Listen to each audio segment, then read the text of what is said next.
Eric, how you doing, man? I'm doing great. How are you doing, other Eric? I'm doing very well. So, um, we're driving back from South Africa, and we have about a 4-hour drive. And my friend David Christian, he's looking through his phone and he's watching YouTube videos, and he's asking me about a certain video. He goes, "Have you seen this one? It's all about barrel harmonics." And I said, "I have not." So I started watching it, and I said, "Man, I'd love to." I would love to get a hold of this guy and talk to him. And he goes, "Well, he's a friend of mine." So long story short, here you are. Here I am. Well, thanks for having me. I really appreciate the opportunity to talk. David is great. I know you also know John, mutual friend of ours. Those guys are excellent. And I really appreciate the opportunity. So tell me more about the work you've done and what it is that you found out. And if it's something that's truly beneficial, maybe you can just tell me. Sure. Yeah. I think the most recent research that I've been working on involves the use of high-speed cameras and some software, which I'll discuss in a little bit more detail in a minute. But I want to kind of get to the point, like what I'm trying to do and the approach that I'm taking. And this is research that's in progress. So like, I don't have results to show yet, and I'll explain why it's complicated. So, barrel harmonics is a topic that like people talk about constantly. And, I've read all the books that I can get my hands on. I've like read everybody else's articles, including from Brian Litz, Harold McGee from, can't think of the name of the book now. Rifle accuracy facts, whatever it's called, like blanking on the name. So I've read all this stuff, and like harmonics seem like an interesting topic because everyone assigns a lot of value to like how the barrel like moves or whatever before the bullet leaves the barrel, and what impact that has on the group sizes or like performance of the firearm and the ammunition on the target. And to me, the fundamental problem becomes like, it seems like there's too much magic applied to this thought of harmonics. Like, it doesn't seem like anybody really understands the fundamental mechanical principles about what's really happening. Again, this is my interpretation based on like just the amount of evidence that I've seen so far. My impression is that we've seen high speed videos of like, firearms being fired, and like you see the barrel move a whole bunch. But the problem with those are that you see the barrel move a whole bunch after the bullet's gone when it doesn't matter anymore. And I haven't seen any evidence of the barrel moving a lot before the bullet leaves where that would have some kind of impact on the performance of the bullet. So long story short, I want to know, like, is it possible to like try and focus on that period of time, like before, like when the firing pin hits the primer while the bullet's in the barrel, and then when the bullet is actually leaving the muzzle, just to like kind of focus on, like really zoom in on the muzzle end of the barrel of the rifle, just to see like how much is it moving at all. Now the problem becomes, what if the movement is so small you can't see it visually? Even if like you're really tight in frame with a nice quality lens and a high speed camera, what if you can't see moving? Like what if it's like, I don't know, like 10 thousandths of an inch of movement and you wouldn't be able to visually see it? So this is the interesting and perhaps novel approach that I'm taking to this. MIT did an academic research back in 2012 for what they call motion magnification or motion amplification, where if you have a high-speed video or some kind of video and you run it through this software, this algorithm they created, it takes all the tiny little subpixel differences and it magnifies those visually so that you can like really see them. So you can magnify it like 1,000 times. So if something moved 1,000th of an inch, it would appear as though it's moving an inch. So you can actually see what's going on. I sent you some example videos on YouTube. There's plenty of these. If you search for motion amplification or motion magnification on YouTube, there's tons of examples. And some of the classical examples they show are, if they show like the end of a PVC pipe that they struck with a hammer, the original video, you see this like circle and it's not moving at all. And then they amplify the specific frequencies that they recorded, and they show the motion magnified at those frequencies, and it's like doing all these crazy movements. So my hypothesis is, if there's some kind of, vertical like whipping motion, the classical barrel harmonics was like this whipping motion. If that exists, this motion magnification software should be able to allow us to visually see that. And then we can go into the next step, which is if it's there and we can see it and prove that it exists, what can we do with it? Can we make it more predictive so that instead of like, firing thousands of rounds of ammunition to like find the perfect tune for your ammunition, like how can we determine what the frequencies are that matter, how much those movements are, and like what the right changes are that you would make to your ammunition to like get in tune with the barrel, right? So that's fundamentally what I'm trying to do. And I know that there's two main hypotheses for barrel harmonics. So one is like that classical whipping motion. So this is just like a silicone straw that I'm using as a visual aid. So like this is like the classical motion that people discuss for like barrel whip harmonics. And then the other is optimal barrel time, which I know that you had Chris Long on your podcast recently. I watched that conversation. It was interesting. It sounds like he's adapted his theory to be more like an elongation and like contraction of the barrel. Same thing. If that exists, this method should make that visible. You should see the barrel going in and out if it exists. I'm a little skeptical about whether or not these things exist. I'm optimistic that if they do exist, then we can move to an area where if it exists, is it deterministic? Which means that we can come up with some kind of formula that helps people reload and predict what the performance will be instead of like having to go through the trial and error process of reloading, which people do today. So I'm trying to like save people ammunition and determine like what the core theory is behind this and like just use visual cues to determine what that stuff is. So let's say this stuff did exist. Let's say the whipping motion.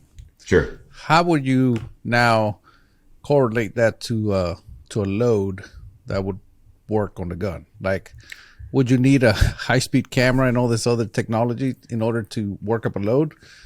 In which case, it kind of still pointless, correct?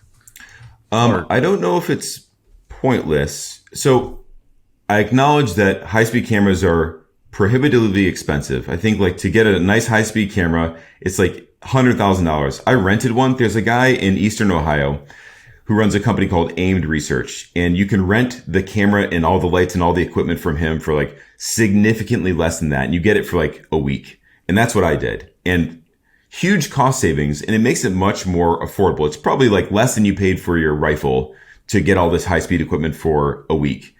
And that's plenty of time. Like in that amount of time, we were able to get 70 shots recorded up to 200,000 frames per second, which is great. And it comes with all these lenses and all this other stuff, which is even more expensive on top of the camera cost alone. So I understand that this point in time, it's 2023 currently, they're still kind of expensive. We expect that over the next few years, they'll get less expensive. Let me take a step back. My ideal world is that we would have ranges set up with like a booth with like this type of equipment, like all this telemetry equipment, all these sensors, high-speed cameras, where people like competitive shooters like yourself could go in, like fire a string of rounds. We could collect all this data, and like statisticians would work on this, like data scientists could like take all this data and determine like, this is what's going on when you shoot. And here's some things you can do to improve either your load, your firearm, or your technique. Obviously there's a lot more involved in competitive marksmanship than just like your ammo and your gun. Like there's also you. And I think there's a lot of things that people don't take into consideration when like they're trying to evaluate how they perform that day.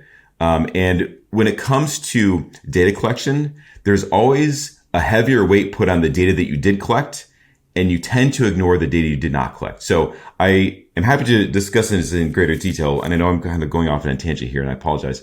I can make a convincing argument that what you eat for breakfast may have more of an impact on how you shoot that day than your firearm or your ammunition. What if you don't eat breakfast?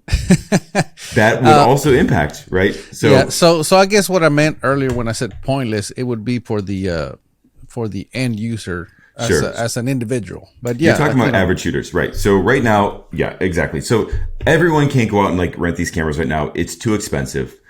So what I'm trying to do is with this research is I'm just kind of going through with the machete and figuring out, does this work? What's the way to make it hard, like difficult and expensive towards easier and then potentially cheaper, right? So I'm just kind of like trying to figure out right now, like, does this work? Is there anything there? Because there's also potentially like nothing's there, right? That there's no barrel movement harmonically, like in the classical whipping sense or like elongation sense. Like it's entirely possible that that doesn't exist. I'm trying to explore, like, does it exist? Can it be measured? You know, what does it happen to be?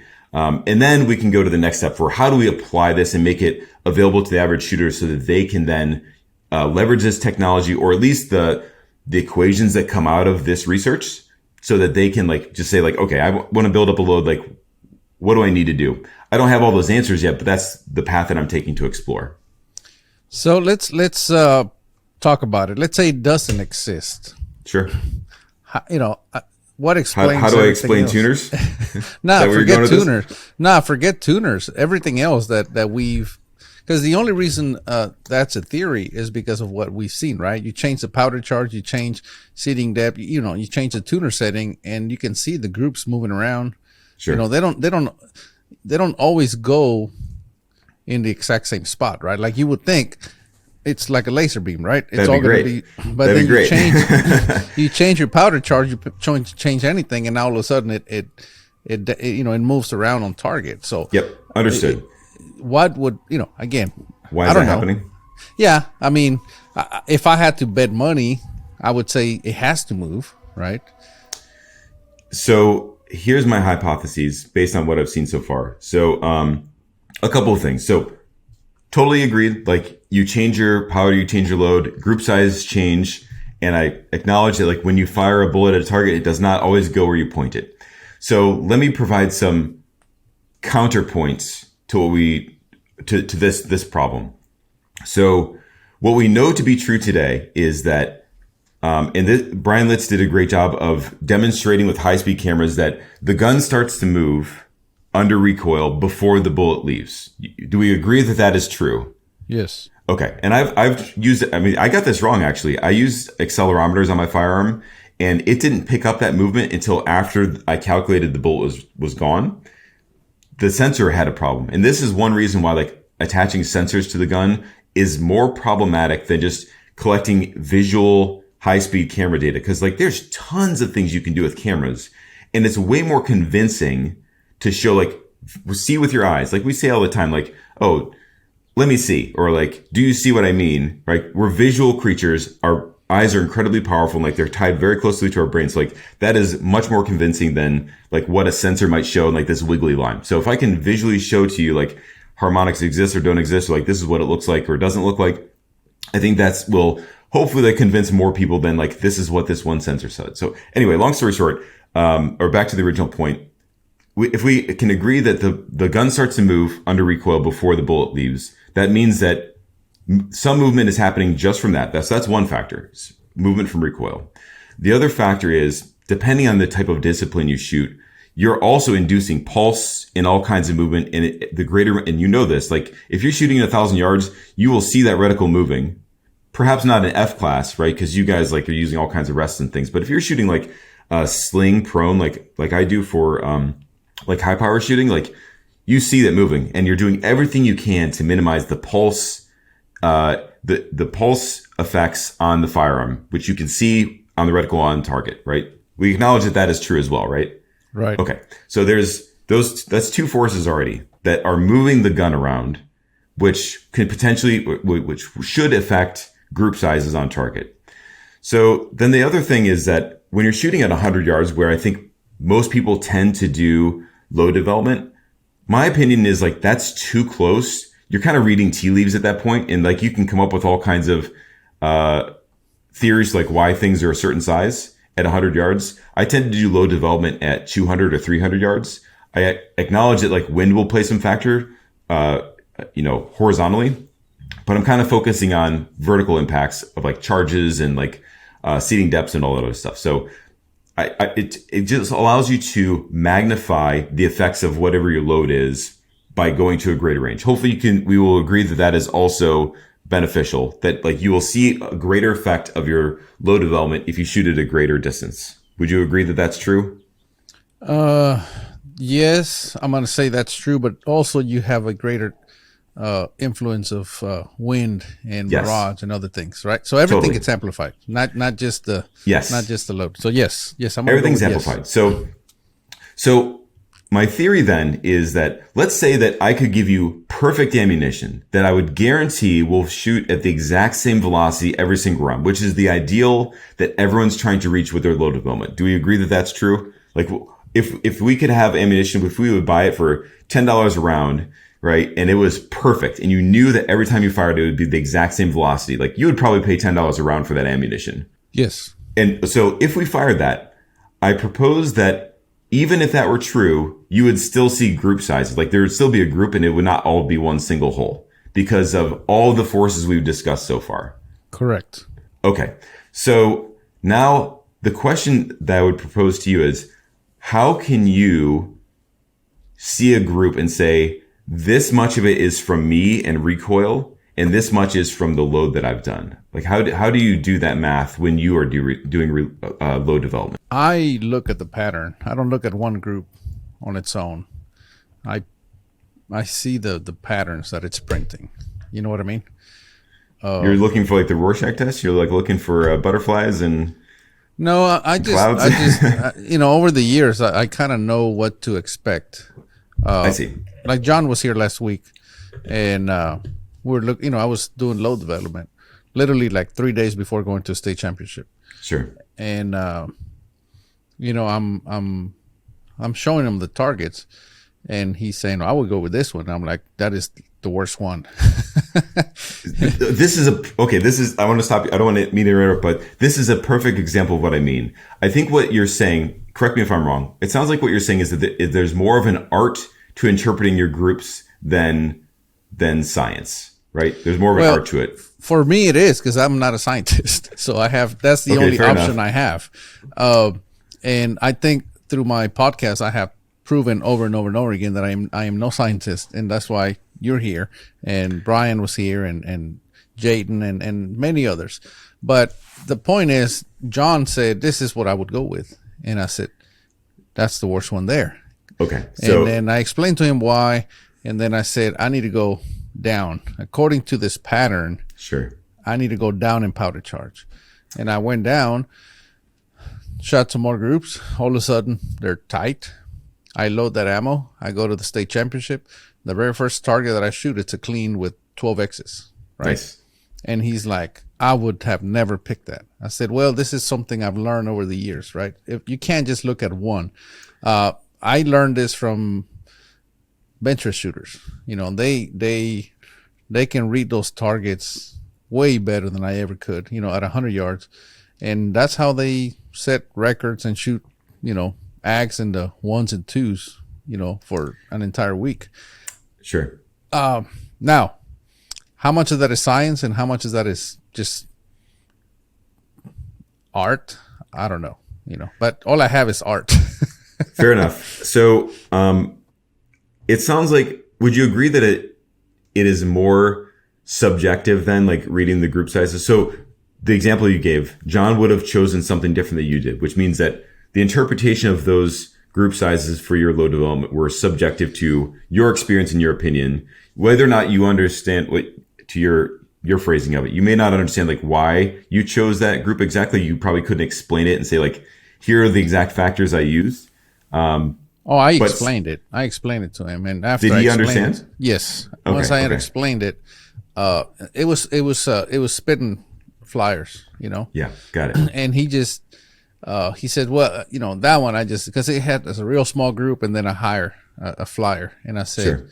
And he says, well, that's a flyer. I said, it's not a flyer. I said, look at the pattern: flyer, no flyer, and then flyer the other way.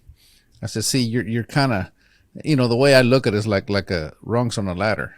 If it's trying to go to the next rung, it's spitting flyers up. I see. And once you go to the next rung, if you're not completely there, it's spitting flyers down because it's not all the way there. So I explained that to him, and after I did that, he's like, I see it now. Anyway. I see. So here's what I would say is that I may need to try and shatter your confidence. And competitive marksmanship is a game of confidence. Like if you are not confident in like your rifle, your setup, or your load, like you're probably going to shoot terribly. I don't know if we can swear in this podcast. This is a family podcast. Hammer down, man. Hammer down. So I just want you to be true and honest. You're probably going to shoot like crap, right? If you have low confidence in your setup. Oh yeah. Right. So some things that you do, like you're going to purchase new gear all the time to like improve your confidence. And there's a name for this. It's placebos, right? Sometimes it's placebos. No matter what you install on your gun or like what brand of press you use, it's not going to, like, it may improve your confidence, but your confidence will not change the velocity that's going to come out of that bullet, right? So no matter how confident you are in your gun, like that bullet's going to fire one way or another. And in order to learn, like, I have to like shatter some of your confidence so you're like in a place where you can kind of like, okay, I'm willing to accept another solution for this. So let me give you another example. When I was shooting at Tri-County with John in that group, shooting 600 yards with my PRS style gun. So we have electronic targets, so you can like download the groups and see like the location of all the shots. I also had this device called the Fusion module. It's from a company called, or it's the Reactor module or Fusion module from Reactor. So it's Ryan McMillan and Anthony are the two guys who came up with this. It's essentially like a very fancy accelerometer that mounts on your gun. So every time you take a shot, it tracks like all the movement before, during, and after the shot was fired. And I saw when I was measuring, like, this is this shot that I fired, and this is the movement data from this accelerometer. Like, if I had a shot low, I saw that I had pulled the shot low, right? There's almost a direct correlation between like this one was a little bit high on the target. I was still shooting like 10s and X's, but like within those circles, within those rings, you know, one was a little bit over here, one was a little bit over here, which at least for me was convincing enough to show that all that variation I saw in my target group size almost directly correlated to the movement I was putting into the gun, which makes sense. So if you're firing without all this telemetry data, you're kind of guessing to say like, well, this load and then this group size and like what else is there? Again, like we might be weighting too much on just group size and just the load parameters, but there's all kinds of other stuff that happened. Like, did you accidentally like pull the gun a little bit in that shot and it like ended up a little bit high? You know, did you like hiccup a little bit? You know, there's all kinds of things that can happen. And maybe I'll ask one other question. Have you ever, in your experience as a competitive shooter, have you ever had that scenario where like you're firing during a match and like you pull a shot and you're like, oh, that one's totally going to be a 9 low, or like I might be in the 8 ring on that one. And then the score comes up and it's an X. Have you ever had that happen? Yep. Okay. So that's what I mean is like you thought I was way low, but it ended up being a perfect shot. I've seen that too. So that's not harmonics. That's us like inducing things. And like that is movement, which my theory is like that's probably playing a bigger role in like why we have group sizes the way that we do than, you know, some factors in the load. But I guess again, like I'm open-minded about this. Where I want to get to is like this should not be like a game of guessing tea leaves and everyone trying to figure it out. Because there's just too many variables involved in like reloading. And where I'm trying to get to is like, what is the real grand theory of like why certain things in reloading work and don't work? And like, what's the real best practice towards like getting a perfect load for your gun? And we just need more information about like what the things are that have an impact on that. High-speed cameras are the approach that I'm taking now to see like, you know, how do the things move? Is it predictable? And then can we give people like shooters like yourself and reloaders more information so that they can get there faster instead of like blowing a bunch of rounds and like trying to read group sizes? Yeah. No, I mean, I'm with you. There's so many times where even the wind, you know, sure. But the wind is different because it's very unpredictable. You can't change the wind, but a lot of other things you can change. I've had that happen where I go, oh, I think I pulled that one. And, right. And it just pops up. And then there's also the other one where you think it's a perfect shot and it's a 9. Yeah. Right. And they go, well, I think I don't do that anymore. I used to shoot silhouette where you had to call your shot. Yep. And I did that for a while. Yeah. So I learned how to call my shots. And then when I took that over to F class, I continued that and I've done tons of dry firing. Obviously I've worked on myself a lot. Sure. Right. But yes, I still believe that can happen. I always quote venture shooters because they have rail guns. Right. Right. And they pretty much follow the same methodology for tuning their rifles, whether it's a rail gun or they call it a bag gun if they're resting on bags. And from what I understand, it all applies the same. So, is it, obviously there's a lot that I don't know, and I'm hoping you can figure all out. I'm hoping I can at least find a path towards figuring something out too. And again, I wish I could demonstrate for you, but I'll provide you some links to some videos that you can include in the description when you post this on YouTube, because I think it will demonstrate the approach I'm taking, how that motion amplification software works, so that people can at least see the approach I'm taking and will be convinced enough that it does work. And people use this in the industry. One of the videos that I will send that you can include the link is they take high-speed camera video of pumps, fluid pumps and air pumps, in industrial manufacturing sites. And it looks like nothing is moving, but when you amplify, you can see how it's shaking out of its mounts. And it helps them understand okay, we need to reinforce the mounts in these locations. So there's industrial applications to this, but the application I'm using is how can we better understand this concept of barrel harmonics, which one works, which one isn't. I'm most optimistic about optimal barrel time.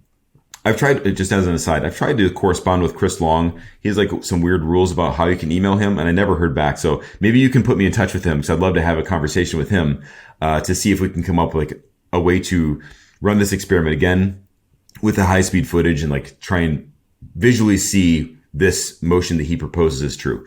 I'm optimistic about his, because at least there's a mathematical formula that says, if this is the length of your barrel and this is the ammunition you're shooting, you can predict where this, I guess I'll use quotes, nodes are. And as long as you're shooting away from those nodes, so there's little disruption, you're more likely to have a better experience with your reloading practices. So I think that's the goal, is to say here's the things to avoid based on your setup. And that will save you some time and ammunition during the reloading process, because if those things are true, then, if you shoot in the bad node, wherever the disruption is, it should also be true. The reverse should be true. If you shoot in those bad nodes intentionally, you should have bad groups. I don't know if anybody's trying that, because they probably don't want to waste the ammunition, right? But that would be a good way to test. If I intentionally shoot in a bad node, I should have terrible groups. And if you have good groups in a bad node, then, it doesn't, either you've done something wrong or the theory is not true. So there's a lot of ways to approach this, but I'm just trying to get some visual data to see whether or not these things can be seen, actually seen, and then we can kind of go from there. Yeah, that's quite interesting for sure.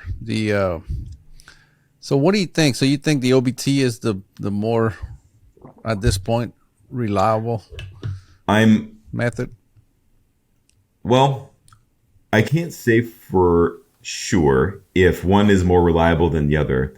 The pros of the OBT method are that it is deterministic. You can, if you know the length of your barrel, you can predict what should be an improvement or what is not an improvement. Whereas the traditional barrel whip harmonics, it's a guessing game. Maybe I don't know something that you know. Maybe you know something that I don't know. Is there a way from your experience to say this is where the barrel whip is going to be worse or better for your gun before you fire any rounds? Is there a way to do that you're aware of? No, not that I know of. So to me, that's a problem. I would prefer if it were deterministic, because then you can say if I could save you half the time that you spend on load development, that would be beneficial. I think we would agree. So that's where I'm trying to get to, is to say this doesn't, one possibility is this movement doesn't exist before the bullet leaves. Therefore you can ignore it. And everything else is maybe optimal barrel time. We can prove that does exist. Therefore, here are the equations you should use to improve your reloading. Maybe the opposite is true. Maybe optimal barrel time doesn't exist, but the barrel whipping does exist. How can you then predict the way that it's going to move and where the, I guess, nodes would be? What are the ways to do that so that you would save time and, rounds out of your barrel, to find the optimal load for your gun. That's the goal. We're still in the early stages. So we haven't talked about this, but it sounds easy to like, I'm going to go and like record some rounds with high speed cameras and then like throw it into the software and get it done. We should talk about permutations. So if I use any words that you don't know what they mean, which I tend to do for some people. Most of the ones you've been using, I don't understand. Okay. And that, feel free to clarify and I will use alternate words, but I just want to ask that question because I don't want to talk over anybody, either you or your audience. I'm sure everybody is smart, but I want to give everyone the opportunity to follow along with the conversation. So,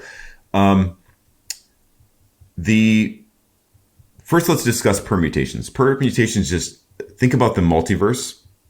So, let's discuss the number of permutations there are for reloading and why reloading is so complicated. Everyone spends so much time and rounds trying to find the optimal load. So, just for your gun, which gun do you shoot? Like, which gun did you shoot in South Africa for the competitions? Well, I shot 2, but let's just go with a 7 PRCW.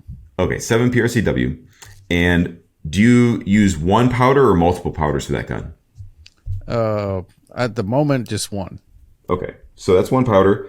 And what is the maximum and minimum powder charge that you would use for that gun? 55.5. And the maximum, I'm going to say 58. 58.8. And when you do load development, do you do 0.1 grain increments or do you do smaller than that? Actually, I go bigger. I used to do 0.3. Okay. I used to. So now I do 0.5. And sometimes I do 1 grain. After talking to the Hornady guys, I went and tested that. You know, after talking to Jayden, I tested the 1 grain thing. And that also works, but typically I do half a grain. Okay. And for the bullets you use, do you use like one brand of bullets or one weight of bullets or just one? And what are the different seating depths that you would use? Like how much variance is there? Like what's the min and max that you would use? I just use one. You just use one seating depth? Yeah, I've simplified this drastically. Okay. Are there any other variables that go into your load that you try and change, or do you mostly just focus on charge weight? So initially just charge weight. But see, I know what you're getting at because this is a rifle that I already figured out. But when the initial test, I had 2 powders, 3 different primers. I had, 1 bullet. I had multiple seating depths. Right. And then of course tuner settings and primer seating depth. I mean, there was a ton. Yeah. Originally it was a lot of work. Right. But once I kind of do all my testing, I end up on pretty much 1 seating depth. I end up with 1 primer, 1 powder. And even on that powder, I have a pretty good idea where I'm going to end up. So I see what you're saying. I mean, originally there was a lot. So for your gun, it sounds like there's not that many permutations, but let's say all of these variables were up in the air, right? So if you had seating depth and powder charge weights and primer selection and powder selection, you have to multiply all those things together. So for charge weight, you're between 55.5 to 58.8. So no, just 58. Oh, just 58. Okay. Yeah. So that's roughly 6 different, like divided by 0.5. So there's approximately 6.5 variations that you could try. So that just for your gun, there's only 6 permutations. But if seating depth was involved, and let's say there was like 10 different seating depths you would try, now it's 60, 6 times 10, right? And if you include another variable, you have to multiply that again. So you could very easily get into the hundreds of different permutations for all the different options, which is why like everyone's like pulling their hair out trying to figure out like what works and what doesn't work. Cause like you change one, then you have to try all those other permutations again. So it gets complicated. Same thing is true for processing this high speed video. It's a function. It isn't like a nice graphical user interface software that you like drag and drop your video into. You have to use MATLAB software, which is like this academic scientific software, and run this function. And there's all these different variables. So for one video file, right now I'm trying 144 different permutations of all the different options. I'm giving it the best possible opportunity to see like, is there something there that I can kind of dial in and hone in on? So looking for different frequency bands, different different speeds, like all this other stuff. So anyway, long story short, it takes a lot of computer power, a lot of processing power. So right now, even on like a 20 CPU server that my buddy Jason's letting me borrow some time on, it takes like 1 hour to process one file. So 144 files. You can see how long it's going to take for me to kind of get through all these files. And these videos are short. Like this one video file is like less than 1 megabyte. Wow. It's just a ton of data, and it like has to run all these permutations. So it takes a long time. And then I have to find out a way to like, how am I going to review 144 different versions of one file to see which one is correct. So there's a lot that's going into it, but this is like the machete through the jungle work that I'm doing to figure out what actually makes sense for this application, so that the next person who wants to try this will have an easier time, because they don't have to figure all this stuff out. So this is why I publish everything that I do. I publish the source code. I publish all the raw data, so people can then reproduce my results or find other ways to do it. They can read the ways that I've seen or the ways that I've tried and see like why those other ways don't work, and then hopefully have an easier time trying it their way. But again, where do you post all this stuff? So I have a website. It's blog.ammolytics.com. I'm happy to provide a link. So I do pretty long form research articles, and I've investigated things from, what impact does free recoil versus like preloading the bipod have on muzzle velocity. Frank, who I think you've had from Sniper's Hide, was on your podcast. I think he had a video where he kind of demonstrated that this had an impact.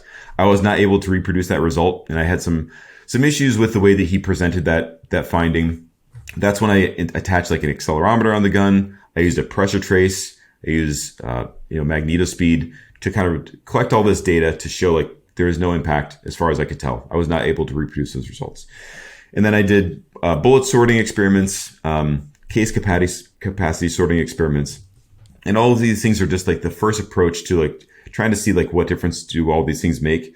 Like, does it make a difference to sort your cases by weight? Does it make a difference to sort your bullets by weight or by length from all the different sizes? And there's a lot of ways to approach this, but I'm just doing taking some approaches, trying to fire on target, and I share my results.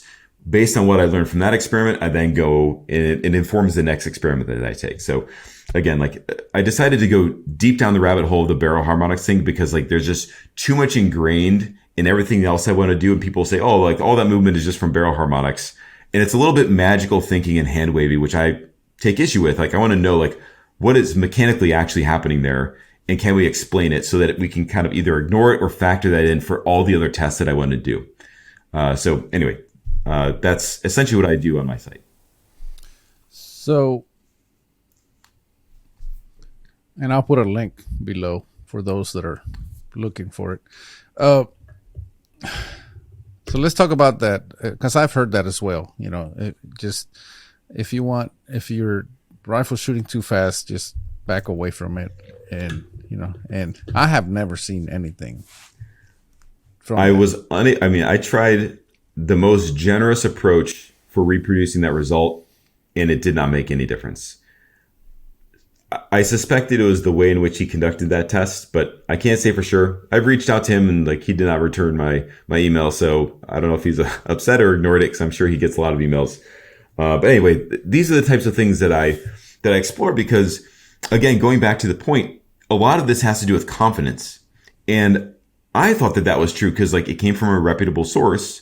And I was like, oh, like somebody at the range that we shoot at, I was like, oh, if you're having this problem, like try this because I've seen that this works. And I was like, I stopped myself and I said, okay, I want to see if this actually works for me before I recommend it to other people. So then I was unable to reproduce it and I stopped recommending it. So the point is, like, if we provide advice, we should be confident that it's true and have enough people reproduce it to prove that it's true so that people will have the confidence in all of their gear. So that when they go to a match, they're confident enough to perform well enough and they don't have to worry about all those other things. Actually, just as a thought experiment, I'm curious of your feedback on this approach. What I would love to see is, I think a problem is that new shooters especially, they kind of get in that gear focused mindset of like, oh, like everyone else that I see shooting has this barrel or this trigger or this scope mount, all that other stuff. And so then like they see everyone else shooting something different than they shoot. It lowers their confidence, but they don't then focus on improving their own marksmanship fundamentals. Like they're changing their gear too much to get comfortable with the gun to shoot it well. What I would love to see is an opportunity where you bring in new shooters or people who are like average shooters, like somewhere in the middle where they're kind of getting close to that hump of like trying to go down the path of the new gear.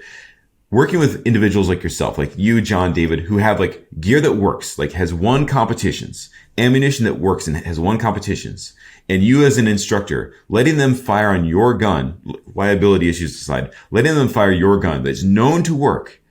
And you can fire the gun and say like, this gun works and this is my score. Like now you shoot my gun.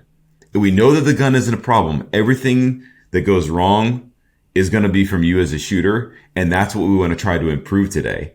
Not focus on like fixing your gun and like changing all these parts out. I think that would be a really beneficial opportunity for a lot of people who are like, need to see it demonstrated to them that the reason their group size is big or their scores are bad is that they need to improve in marksman as marksmen, right? They need to improve their fundamentals. So I have done that on my website. Has it worked? Oh yeah. Actually, I've done it a different way because, my gun may not fit them well, things of that nature. Sure. So what I did is I had them bring their gun, and I just had them shoot it. So I have an electronic target, 1,000 yards. I said, hammer down, and I had them shoot 10-shot groups, for score. Try to keep them in the 10 ring, and he couldn't do it. He tried a couple of times, and he always had flyers. Sure. And I said, well, let me try. And this is how it started. So let me try. So I laid down behind the rifle, and the rear bag was wobbly. And I said, see, this is no good. So I fixed it to where it was solid. Then the ears on the front rest were not very good. I mean, I fixed all of that, right? Sure. And I said, okay, now, I can't shoot your rifle, but you try it again now. So he tried again. Well, the score got better. He still couldn't shoot clean. I did this a couple of years ago. The point is, then I said, well, let me coach you. Let me tell you where to aim for the wind, and then you do the rest. You just pull the trigger where I tell you. Yeah.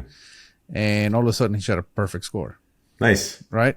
So the point is, I started eliminating issues that I could see on their setup. Yeah. And I mean, literally within 30 minutes, he was shooting clean scores. And that's great. Again, he was talking about, I think I need a new this and new that. And I tell people all the time, everybody's so fast to buy hardware. Right. But they don't ever worry about updating their software, right? Exactly. And you can't have hardware without software. Exactly. Yes. So my background is in software engineering. I spent 10 years working in Silicon Valley. So this is a very applicable analogy for me. So thank you. But that's exactly right. Like, you are still pulling the trigger. And I think a lot of people get this confused and say, oh, this is the most accurate gun I ever shot. Well, accuracy is you and the gun is precision, right? If the gun isn't hitting where the target is, that's you. Like the gun's going to shoot, the bullet's going to go wherever the gun is pointed. If you're not pointing it at the right place, like that is on you. That's accuracy. Precision is how tight of a group is the gun capable of. And what I would love to see is a better approach towards separating those two things. Right? Separating like, this is what your gun is capable of. Like it's either in the hands of a competitive shooter, a competitive marksman who's like has championships, like they know what they're doing and they know how to shoot the gun and they can see all the things like you demonstrated. They can see all the things that are wrong with your setup and fix those things and say, okay, now this gun is shooting great. Versus how that person fires the firearm, which is the other thing that requires coaching. So what I always recommend people who like want to improve is like, you can't just go to the range and shoot it 100 yards and not keep track of your target. Like it helps significantly, like go to matches and just compete because then it's actually scored. It's recorded, right? And you'll force yourself to improve. And it doesn't matter how everyone else shoots. Nobody goes to a match for the first time and wins. Like that would be exceptionally uncommon, but you'll probably come in last place, but it doesn't matter because you're only competing against yourself. So your goal is then the next time you have a match is to shoot better than you did last time. Like what needs to improve? What did you learn from that experience of shooting a match? Like were you fighting your gear? What was going on? Like, did you not know how to read the wind? Figure out what those things are and then try to improve them before the next match. And I think that again, if people are doing this alone, it's easy to get in your own head and overthink all these things. It's beneficial to have somebody there to coach you and say like, I'm not going to give you this feedback during the match, but I will keep track of all the things that I saw going wrong for you. We can talk about it after the match so that I'm not getting in your head about all this stuff. And then say, here are some things that I would help you to focus on improving before the next match. Or here's some things that I would change. And it's almost never, oh, like you have to get this brand of this and like, changing out swapping out all your gear. It's always like, how can you improve? But I just want to interject. I want to go back to what I said before. What you eat for breakfast that day before match will also have a huge impact on how you perform that day. So if we can accept that, so if you go and eat like 10 Krispy Kreme donuts before a match, that's pure sugar, right? So you're going to be at that match and your blood sugar level is going to be spiking. Your blood pressure is going to be spiking. Your pulse is going to be going crazy. And you're not going to write down in your like data book, like, oh, I ate 10 Krispy Kreme donuts before this match. You're just going to write down like what gear you were shooting that day, what the environmentals were. And if you shoot like crap, it could be because of those Krispy Kreme donuts. So, but if you eat like, and nobody wants to hear this. Nobody wants to hear about like, physical training, like phys ed, like, having exercise and like keeping your body in shape, which is like the main tool you use to fire the firearm. And like nutrition, they want to hear like, what gear do I need? Like, how do I tweak my ammunition? Well, it could be those other things. The other thing to bear in mind is that when your blood pressure is spiking and, all this stuff, like your pupils get all crazy and like you're all twitchy. Like if you've ever had too much coffee, like you're super shaky. I don't know if you get that, but a lot of people have too much caffeine. They get super shaky. Like how can you possibly reduce your group sizes if you're going crazy? Like if your body's going crazy like that, because that has a huge impact on the gun. So your pulse is going to be wild.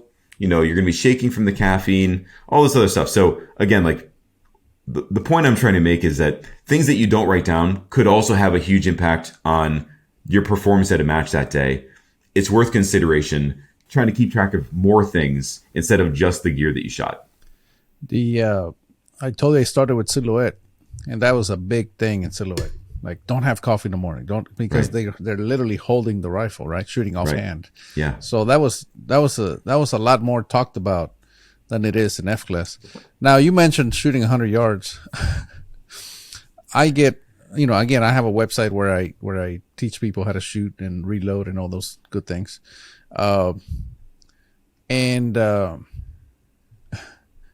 It's called shootsmallgroups.com. So catchy. I think it's pretty fitting. The point is they I want to shoot long range. I said, perfect. Well, can you teach me? Of course I can.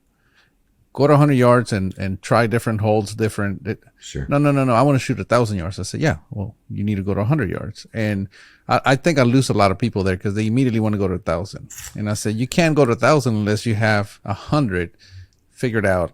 And you try different holds, like try things that you think won't work. Just do it. And oftentimes that's kind of where I lose them, and I can tell that they're no longer interested. And the ones that are, they do it, and I'm even more eager to help them because I know they're actually putting in the work. They're following my process, right? And once they do that and they show me the targets, right? Because I required the targets. So I can see. And then I said, okay, well, try this and try that. And once they have it figured out where they're consistent, then it's like, okay, let's go farther out now, right? Sure. Another thing, you were discussing hardware versus software. Yeah. Another thing that I've been doing on my website, on my forum, there was a new shooter that was going to go shoot his first match ever. And I reached out to him. I said, hey, can we do a project here? I want you to write down as much as you can, and let's do a one-on-one Zoom call after the fact. Yeah. And you tell me everything that you did, and then I can tell you how to fix it and how to train for the next month. Right. And so we started doing that, and sure enough, he came in last place, first match ever, last place. Sure. But he told me everything that he did, the rifle, the load, the bullet, everything. And I said, okay. So they were shooting out to like 1,200 yards. And he was shooting 175 grain Sierra Match Kings. I said, okay, well, that's too far for the Sierra Match Kings. Do you have any other bullets? He said, yeah, I got some, 180 grain burgers or something. I said, try that. So he tried those bullets. But besides that, I said, well, what else are you doing? Well, so he explained everything. He didn't really know how to approach a target, like to get a wind reading. He didn't know how to do any of that. So I told him how to do it. I said, practice this, practice dry firing, practice holding off the target. Because he had never, for example, he had to hold 4/10. Sometimes he's hold the wrong way because he just wasn't used to it. Sure. So I gave him some drills to do. I said, you have a month, do these drills. And of course, I put that video out for everyone on the forum to watch. So he did that. Well, the next month, he did better. However, another match. Yeah. So the next match, his second match, he did better. But then he's like, oh, I made some mistakes, and these are the mistakes that I made. I said, see, you already identifying the mistakes. That your knowledge level is so much farther ahead now. Yes. Because the first match, you had no idea what went on. So the fact that you can identify the mistakes, it's already light years ahead. So we discussed these mistakes. We discussed how to fix them. Again, I gave him some drills to do. And long story short, he goes to the third match. He wins the third match. What? Right? Because he had me telling him, oh, like immediately the first month, he's like, I think I need a different rifle. And I'm like, no. Right. That'll screw up the whole experiment. We got to use the same rifle, same everything. The point is the third month, he wins the match. Yeah. And he's just beside himself. That's great. And how did this happen? Because he had me telling him how to approach it, what to fix, what to work on. And that's things that he would not have known, because that kind of goes hand in hand, right? You shared your experience, which is the thing that you pay for with a pound of flesh, right? It takes time to learn all those things. And some people aren't receptive to hearing that feedback, which is problematic. Like if you're not in learning mode when you're shooting, to your example of people who they want to shoot 1,000 yards, they don't want to start at 100 yards, right? They're not in learning mode. They want to go and do the thing and just shoot the berm, I guess, and waste a bunch of ammunition because they don't know what they're doing yet. And I've been there. When I was 8 years old, I wanted an electric guitar for Christmas, and my parents got me one. And they got me guitar lessons.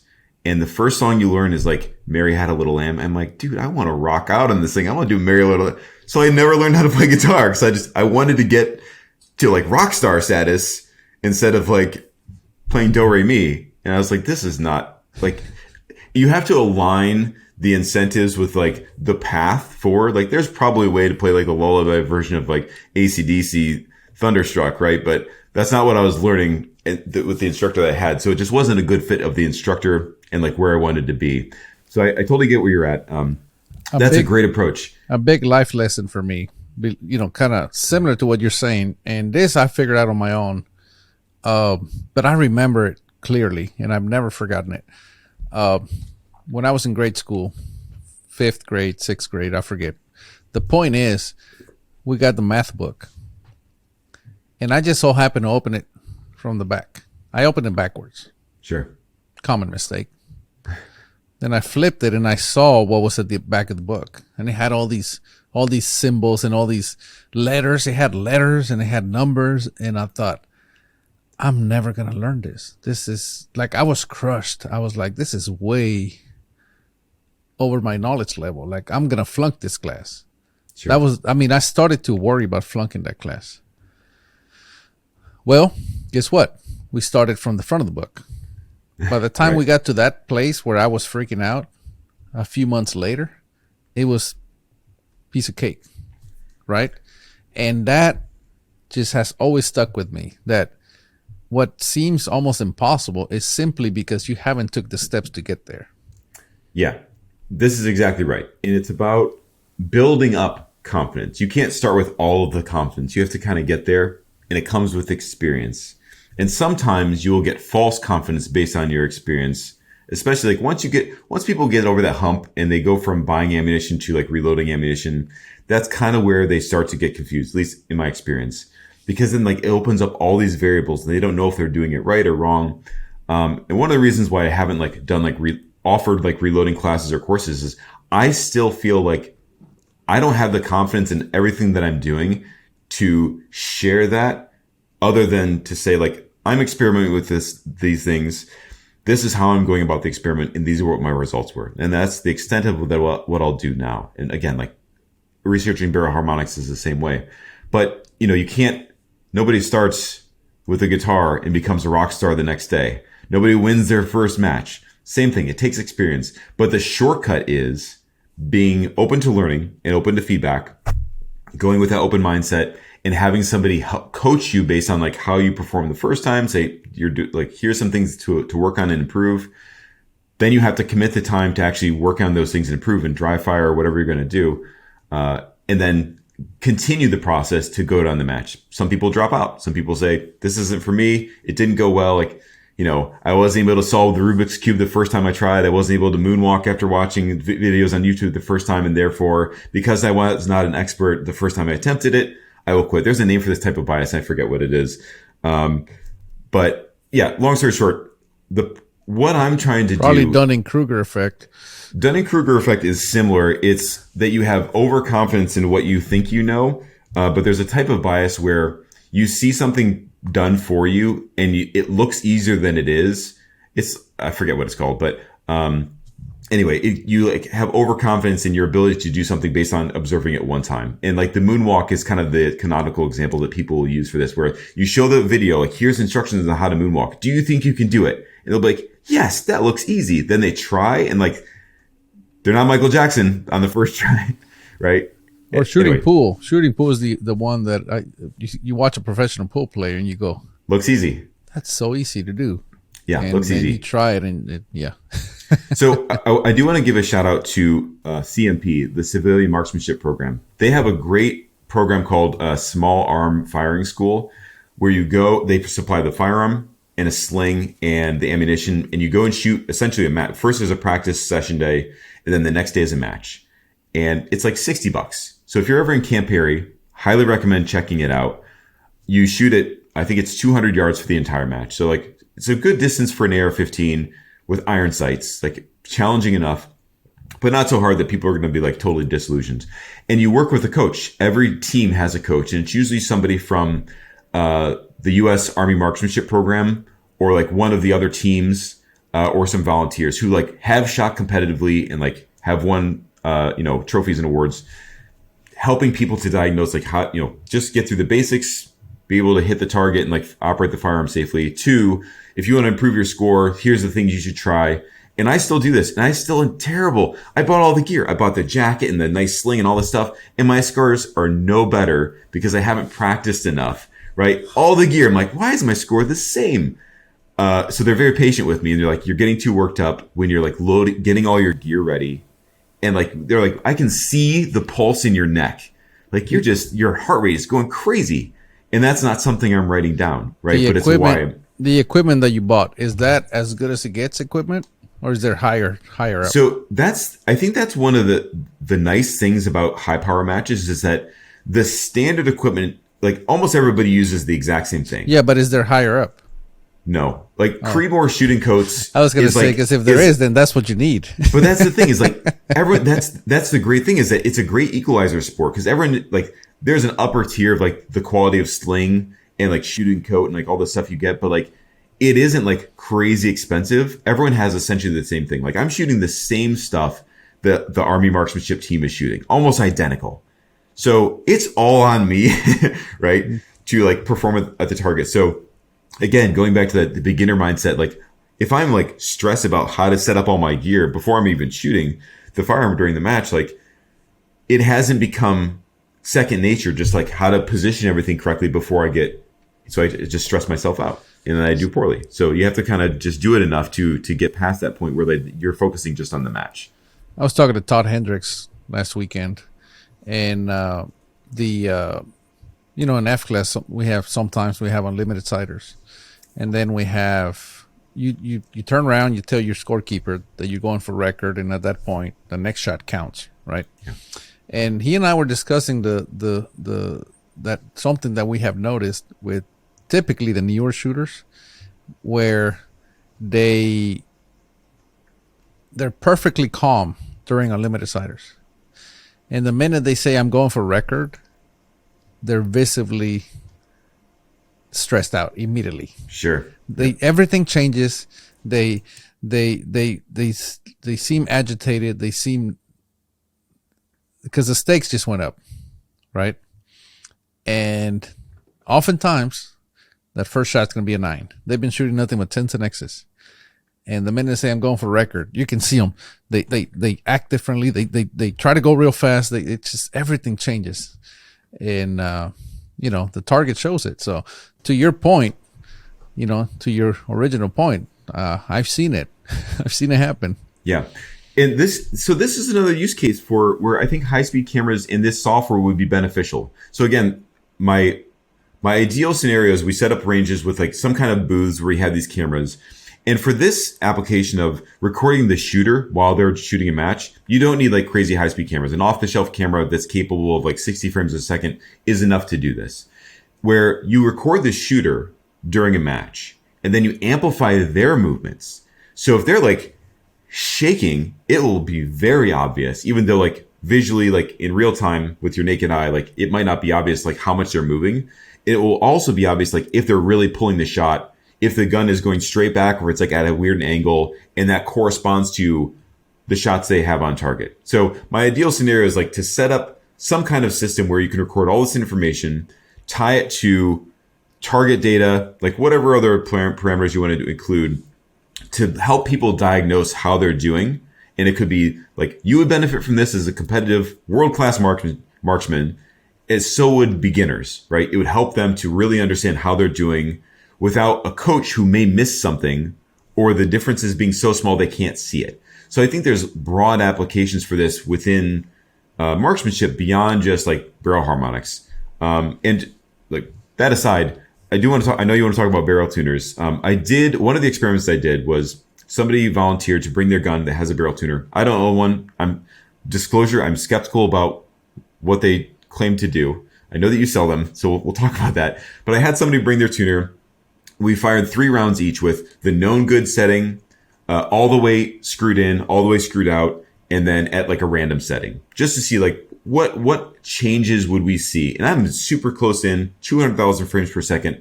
So I'm processing that data.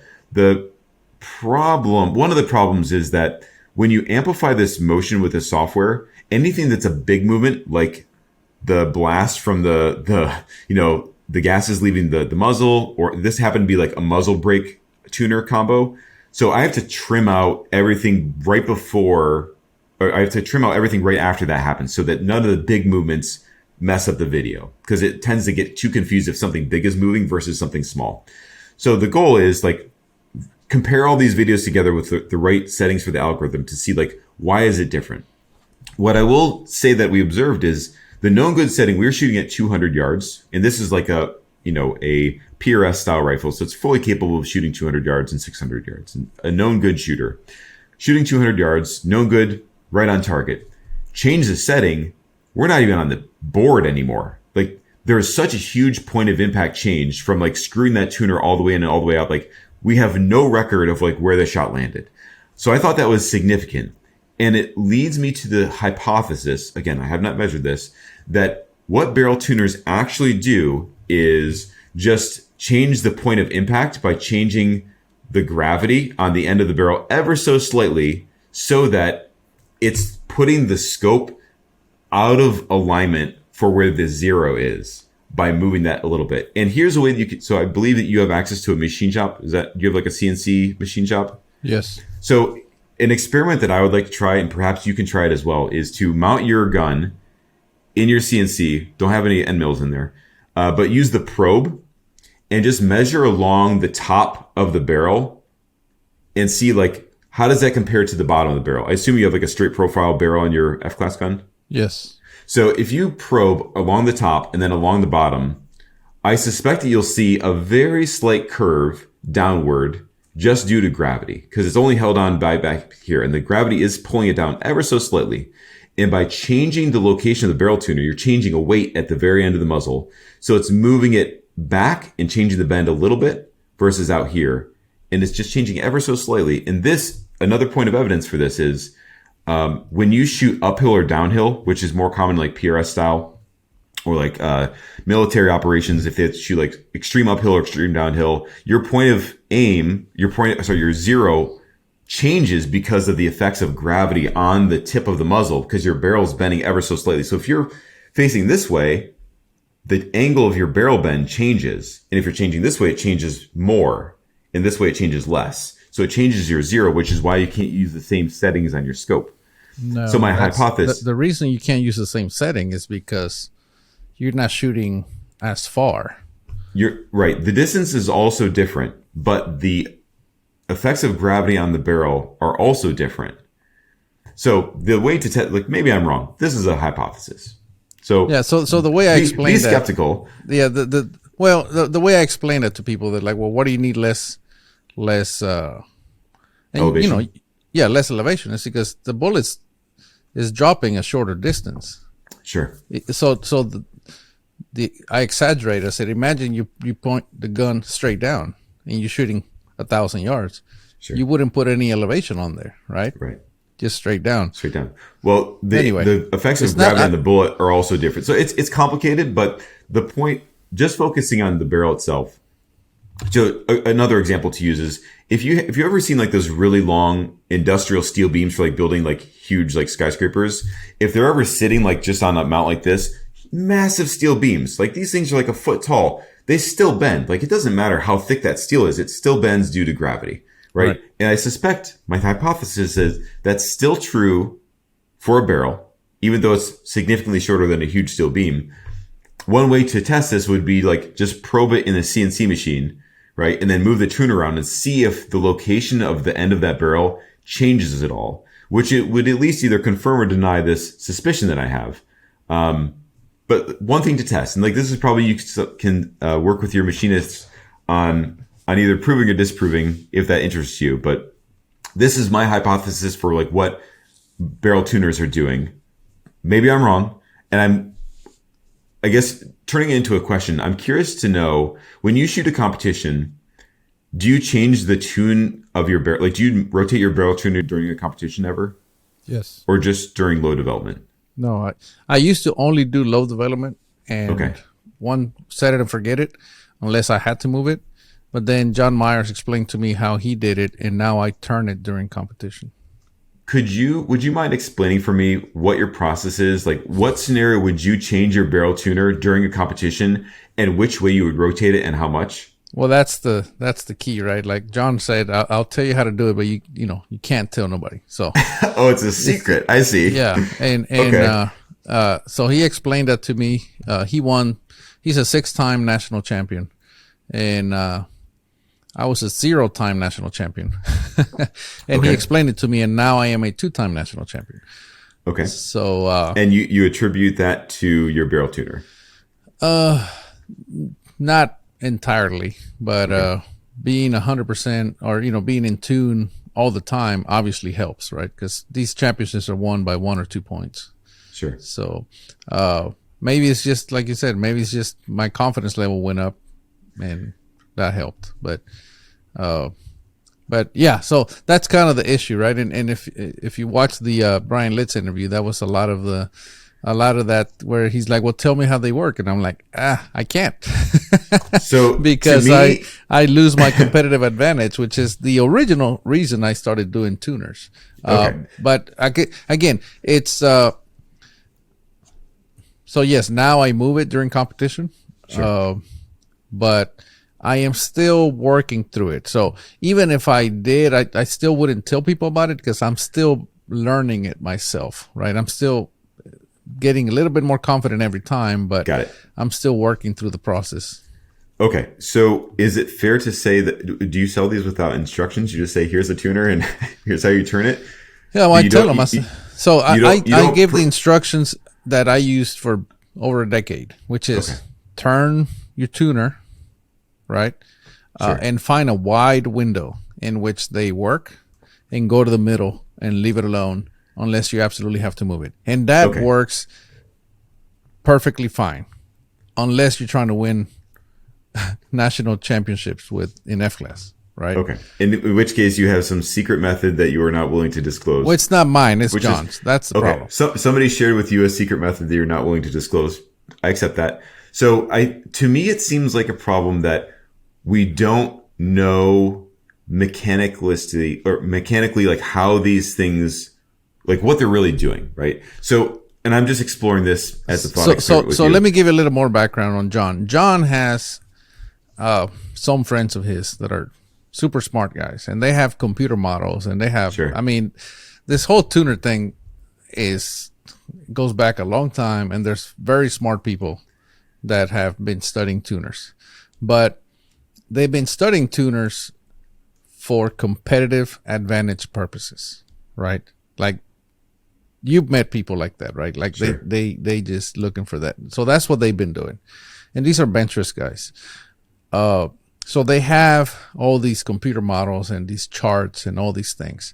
So when I would see John Myers at a F-class match, he'd pull out some device, he'd get some kind of reading, and then he'd pull out his notebook, look at what I could assume at the time. Now I know what it is, but at the time I would assume it was just a database of settings.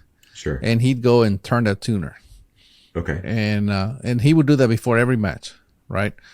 So when he finally, what he did is he retired from F class.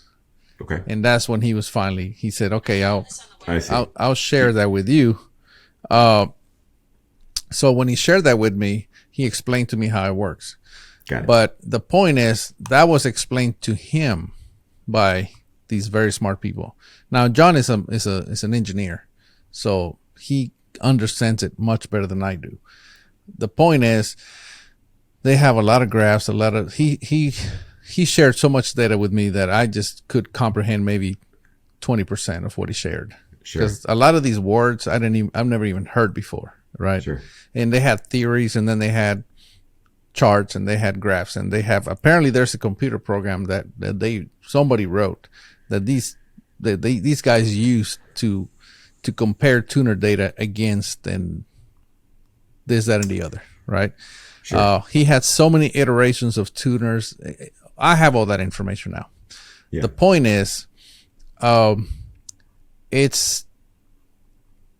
there's an art to it, but the art derives from these guys doing all that work and knowing which way to go. And that's what I'm saying. It's to simply tell people do this. It's not that simple, right? Got it. Let me ask the question in a different way, where you don't have to disclose your secret method. When you are changing the position of your tuner during a competition, is it true that you know exactly which direction to turn it and how much to turn it to change some factor of how things are shooting? Yes. And your expectation is that when you do that, it then improves how the gun is firing that day. So I'll give you just 4 days ago. Yeah. Do you know Ted Waddell? But anyway, he was at a match in Texas, and he put a tuner on his barrel. Yeah. And one of my tuners. And during the match, he said, "Hey, this gun was shooting great on day one, Yeah. and now it's not." And I said, "Okay." So I went and pulled out my notebook and found out the things that I needed to find out from him. Sure. And I said, "Turn it to this setting." He turns it, boom, gun shooting great again. He's like, "Thank you." And then I don't know if it was the same day or the next day. He's shooting and I'm scoring for somebody, and I'm watching through my spotting scope because he's pretty much next to us, Yeah. and his gun is shooting like this tall, like I'm gonna say minute and a half. He kept dropping them. Low. Oh no. Yes, he was dropping them low. Yeah. And the reason he would shoot some high is after the fact. He told me that it's because he click up and then they go out the top, the majority of them. So the majority were going pretty much center, and he had a few that were going low. Okay. He had 12 siders. He's on sider 10 and he's lost because he's got 2 more and that's it. Yeah. So he looks at me, he goes, Eric. And he says, "Hey, I'm having," and I said, "No, I've been watching." And I said, "Turn it to setting whatever, I think 20. Yeah. Turning setting 20. He gets up, turns to setting 20, and he shot clean, but he dropped his last shot due to wind. So all of a sudden the gun went from here to here. So I just have questions, if you don't mind Yeah, explaining. go ahead. Hopefully, I'm not asking anything that's proprietary here, but it sounds like by changing the tuner settings, it is, in your explanation, changing the vertical dispersion of the shots on target, or is it changing the point of impact for the shots on target? Or is it changing group size? Group size. Okay. And so in that example that you gave, you said he was like shooting way low, then he had like one flyer. No, that he super wasn't high. shooting low. He was getting flyers down low. Flyers down low. He was centered up, and he was getting a lot of flyers down low. Okay, so he was inconsistent with the point of impact. I see. And then after changing the tuner setting, there was more consistency for correct point of aim, point of impact. And I've noticed that, and that's one of those targets that I showed Brian Litz. Mm-hmm. I said, here's my testing. Look at this group, nice and round. And look at this other setting, really tall group. Sure. Right? An hour later, you know, the target, it's an electronic target, has the timestamps. Sure. I say, here's an hour later. I think I was doing setting 10 and 60 or something like that. Mm-hmm. I said, that was my best and worst. So that's the ones I was showing. So 10 was nice and round, and 60 was tall. Sure. An hour later, I started with 60 because that's where I left off.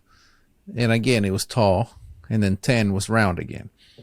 And I said, this is obviously, if you have round, you're going to have a much better chance at shooting a clean target versus the vertical. So that vertical is what Ted was dealing with. Got it. Okay. Thank you for explaining that. So, I mean, I have a lot more questions because were you also shooting with like a lab radar that day to track velocity? Yes. Okay. Was the velocity different for those rounds that were going low versus high? No. So what ended up happening was we did one test and everything showed the same. Like there was, I mean, it's the exact same load, right? And that's the same thing that Brian asked me, because on target, the round one had better ES than the tall ones, right? So that's one of those things that he wants to bring his lab out here, because he's like, it's obviously happening, but what's happening? What is it that the tuner is doing? Is it, what's the root cause? So the discussion turned into, well, is obviously the tuner is doing something. Sure. So now the question is, what is it doing? Right. Is it somehow making the bullet more stable when it leaves? Right. What is it? Right. And that's the question that came from that, because he's like, I can see it. It's obvious that something's happening. You have some result and you have some change that are known. The question that I have, and I'm sure Brian probably has these questions too, are what's everything else? Because there's a lot more data there that we're not talking about, right? And like whether or not those things had a greater or lesser impact on what the resulting group size was is unknown. So the approach that an engineer would take is like, we need to collect more data and figure out like why these things are happening. So I guess going back to the original, like what I'm doing with my research is, again, Brian Litz wants to come out there with all of his radars, right? That's what he uses typically. I know he also has access to high-speed cameras. I don't know if he owns one or rents one, but like that would be an interesting experiment to run as well. Is can he record this at high speed, magnify the results either for you as the shooter or the firearm, and see like for every shot that was like high or low or whatever happened to be, what else is going on? Can we like amplify that and get a better understanding of what's going on? And again, like just going back to how much data there is in like video and images, it's crazy. Like if I were to say like, let's mount all these sensors, like how many sensors would I have to put on you and the firearm to like really understand how things are moving? Because it isn't like just one part is moving, but a sensor only records that one point. With visual data, you see everything, right? It's super, super powerful. There's a ton of data there. So I think it's a better approach. Results to be seen if it is actually beneficial, but I hope that's where we end up, because I think it will help us to really understand these things that we don't currently understand, but there's still data that isn't included. So the video is not going to show like, what was the weight of every charge and like, was it consistent? Has anybody, like you would want to double check all these things, like have somebody else double check them before they're fired in the gun and take all these other measurements just to confirm everything is true. All right. Trust but verify is the approach you have to take in these experiments. So anyway, I'd be interested to see how that plays out when Brian gets there and like what else he's able to learn. So I just have a lot of questions about how like the mechanics of what a tuner is doing and how it works, like why it works, if it works. I think I'd like to see that. So magic. And I'd like to see it. We're going to go with magic for now. Magic? Okay. Well, I have a problem with that, but hopefully we can come up with a more predictable explanation, which may obsolete the charts that you have, but at least then we will have a better understanding of like why they work and what they do and if they're beneficial. If there's another approach, like maybe that what you would learn from this is this tuner that you've created like has a problem. Maybe there's a better way to make it, right? And like all these things are on the table, but I think we need more information to really have a better understanding of what's going on so that we can come up with a better result. Because again, at the end of the day, what I want to do is improve everyone's confidence that we've solved these like magical riddles that everyone just kind of attributes everything to. Like the harmonics thing is like a hand wavy thing, in my opinion, that there's not good explanations for. And I want to come up with a better explanation and just show people visually like this is what it is or is not doing. Yeah. I agree. I would like to know a lot more. I mean, I do a lot of testing and I'm always looking for, again, the next best thing, trying to see if there's an edge here and there. But yeah, I really appreciate what you're doing. That's why I wanted to have a conversation with you. Hopefully one day we can have an app on our phones that we can take a picture of the gun and it says, oh, this is the charge. That is, or the target. Take a picture of the target and it tells you, you need to increase your powder charge by X amount, whatever. I don't know. Yeah, that is a goal. I don't know if it'll necessarily be an app on the phone, but I hope to offer something in the future that is a laboratory on the go that people can just purchase or lease, that comes with all the equipment that people can set up and arrange, and it will help to determine all these factors and come up with some answers for them to, gain some confidence, maybe shatter their existing false confidence and get to a better place where they don't have to worry about changing out all their gear just to become a better marksman. Or you could just go straight to lasers and forget all this. Lasers, well, you have a problem with your vision. And I don't know, like as you get older, your vision tends to be better. You don't want to shoot lasers at people's eyes, but lasers are great for a lot of things, but you don't want to look at them for too long. Well, target shooting, I was talking about. Laser guns. Oh, I see. Yeah, that would be cool too. Instead of bullets and trying to figure out a load or whatever, if you had a laser, it just... Yeah, measuring the target would be challenging because, like, I don't know how you come up with a good electronic target for that without, like, burning the whole piece of paper. Yeah, well we'll solve that problem later. Let's worry about that whenever you come up with the laser guns. All right, man. Well, good deal. I appreciate you being here, and good luck with your research. I appreciate it, and again, thank you for the opportunity.